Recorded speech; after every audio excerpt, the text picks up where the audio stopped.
We start with a developing story from East Asia, and Typhoon Koinu, which means puppy in Japanese, has made landfall at the southern tip of Taiwan, bringing record-breaking gusts of wind of more than 340 kilometres an hour. That's around 210 miles per hour. More than 100 flights have been cancelled and schools have shut. Many workplaces have also been closed as heavy rain and winds sweep across the region. After passing through Taiwan, the typhoon is predicted to head towards southern China and then on to Hong Kong, where it is likely to weaken. Well, let's head to Hong Kong now, where we can now talk to our reporter Martin Yip. And Martin, just in the last hour, we've had reports of injuries. What is the latest? Yes, indeed. That's according to the Central Emergency Operations Center of the Taiwan government. They are reporting some 190 people injured so far because of typhoon. This very Typhoon Koinu since last night. Although there are no reports of major casualties, however, on the island, the Orchid Island or Lanyu, where this very record-breaking gust of 342 kilometers per hour was recorded.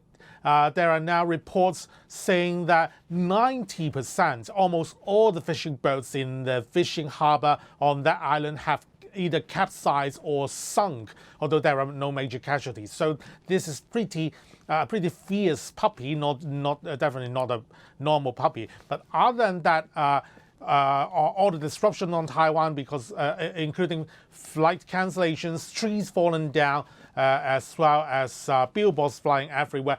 Other than that, it seems to be bringing not so severe impact as yet, although the typhoon is moving very slow after a very brief 5-minute landfall earlier this morning on the southern tip of Taiwan. It's now moving at a speed of just 6 miles per hour or 10 kilometers per hour westwards, entering the South China Sea and heading for the coast of southern mainland China. So Taiwan will still have to battle for the storms and rainfalls in the coming hours.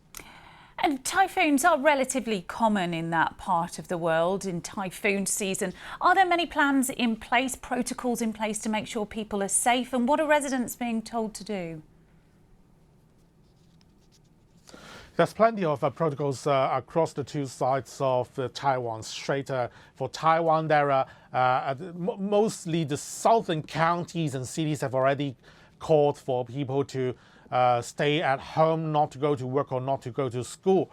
And of course, there are also measures of calling back fishing boats, closing water gates being implemented. And also there are reports of thousands of people being reported just on the island of Taiwan, while over on the other side, along the coast of Guangdong and Fujian province in mainland China, there are cities closing down. Seaside tourist spots is still in the National Day holiday, is only wrapping up just now, but they're already closing up those spots to stop people from getting close to potential waves. And for Hong Kong, the #1 typhoon signal has been issued, which is the most basic, the first tier of typhoon warnings among all. But there are no particular warnings at this stage because this is they are all in the protocol, so to speak. That once the signal is raised to #3, people will be warned to stay away from the shore. They will be told not to do any marine activities like surfing or swimming. That kind of stuff. But of course, the region will be on high alert given those recent rainstorms and typhoons. OK, Martin Yip in Hong Kong with that update. And of course, we're going to be following that typhoon closely as it makes landfall.